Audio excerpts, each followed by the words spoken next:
फ़र्ज़ करें आप इस्लामाबाद के रिहायशी हैं और आप एक दिन खाना खाने बाहर जाएँ। आप अपने दोस्तों के साथ एक ढाबे पे बैठे हों और आप अपना मन पसंदीदा बीफ कबाब खा रहे हो। आप इसे एंजॉय करते वक्त ये सोच रहे हो कि कैसे परफेक्टली टेंडर, जूसी और स्पाइस्ड है। मगर अगर मैं आपको ये बात बताऊँ कि क्या पता जो कबाब आप खा रहे हैं वो बीफ का हो ही ना, वो गधे के गोश्त का हो, तो आप क्या करेंगे? नहीं, ये कोई भयानक मजाक नहीं है या ये किसी मूवी का प्लॉट नहीं है, ये हकीकत में हुआ है और ये पाकिस्तान में अनफॉर्चुनेटली बहुत आम हुई जा रहा है। ये बात है संडे जुलाई 27 2025 की, जब इस्लामाबाद पुलिस ने एक फार्म हाउस के ऊपर रेड मारी। उधर से उन्हें 1000 किलो गधे का गोश्त और 40 से 60 जिंदा गधे मिले। जिस दिन ये सब हुआ उसी दिन एक फॉरेन नेशनल को भी गिरफ्तार कर दिया गया। अकॉर्डिंग टू ऑफिशियल्स ये बंदा एक चाइनीज नेशनल था जो इस्लामाबाद के अंदर गधे का गोश्त काफी अरसे से बेच रहा था। इस बंदे के ऊपर Islamabad capital territory food safety act 2021 के अंडर एफआईआर काट दी गई है। इस बंदे पर selling food against the law,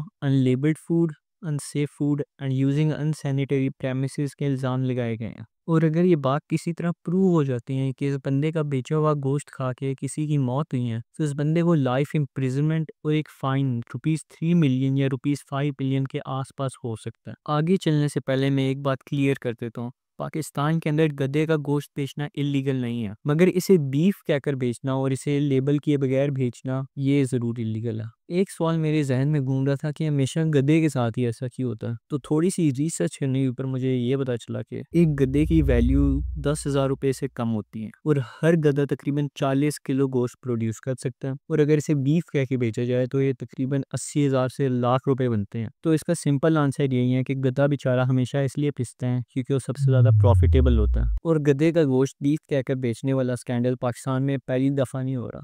इससे पहले भी 2016 के अंदर लाहौर पुलिस ने एक गैंग पकड़ी थी जो पिछले लगभग 8 सालों से लाहौर के अंदर गधे का गोश्त बेचती थी। और इवन कराची के अंदर भी ऐसे कोल्ड स्टोरेज यूनिट्स मिले थे जो गधे के गोश्त से भरे हुए थे। ये सब बातें तो हमने अभी डिस्कस कर ली हैं। अब चलते हैं इसके नुकसानात की तरफ। सबसे पहली बात, गधे के गोश्त के अंदर बहुत ज़्यादा हार्मफुल बैक्टीरिया होता है। और सिर्फ बैक्टीरिया नहीं, इसके अंदर कई डिफरेंट पैरासाइट्स और वायरसेस होती हैं जो कि ज़ाहिरी बात है बहुत ही ज़्यादा हार्मफुल डिजीज़ कॉज कर सकती हैं। एक और बात ये भी है कि पाकिस्तान एक मुस्लिम मेजॉरिटी कंट्री है और जैसा कि आप सब जानते हैं मुसलमानों के लिए गधे का गोश्त हराम होता है, तो इसे बीफ कहकर मुसलमानों को खिला देना उनके रिलीजियस बिलीफ्स के भी खिलाफ है। अब मैं उस चीज़ के बारे में बात करने वाला हूँ जिस चीज़ के बारे में पहले किसी ने बात नहीं की। ये जो गधे थे ये प्रॉपर फार्म से नहीं लाए गए थे। मतलब ये वो गधे नहीं थे जिन्हें बचपन से पाल पोस कर सिर्फ बड़ा ही इसलिए किया जाए कि उनका गोश्त खाया जा सके। ज़्यादातर गधे वो होते थे जो अपनी पूरी ज़िंदगी मेहनत मजदूरी करते थे। और सबसे वर्स्ट बात, काफ़ी गधे ऐसे भी थे जो ज़िबा होने से पहले ही मुर्दा थे। तो बस इमेजिन करें कितने जरासीम होते होंगे इस गोश्त में। इस गोश्त को नॉर्मल रेस्टोरेंट्स को ही बेचा जा रहा था। तो फ़र्ज़ करें आप बीफ कढ़ाई खाने जा रहे हैं और आपको पता भी नहीं है कि आपकी कढ़ाई के अंदर बीफ है भी कि नहीं। आप लोगों को एक और स्केरी फैक्ट बता देता हूँ। क्या पता आप लोगों ने अब तक गधे का गोश्त खा भी लिया हो और चांसेस आर कि आपको डिफरेंस का भी नहीं पता चला होगा। क्यों? क्योंकि मिर्चें लगाने के बाद और बारबेक्यू करने के बाद गधे के गोश्त में और बीफ में इतना डिफरेंस नहीं रहता। इस्लामाबाद में होने वाले इस रेड के बाद टोटल 5 लोगों को अब तक अरेस्ट किया गया और गोश्त की काफ़ी दुकानें भी सील कर दी गई हैं। मगर क्या ये इनफ है?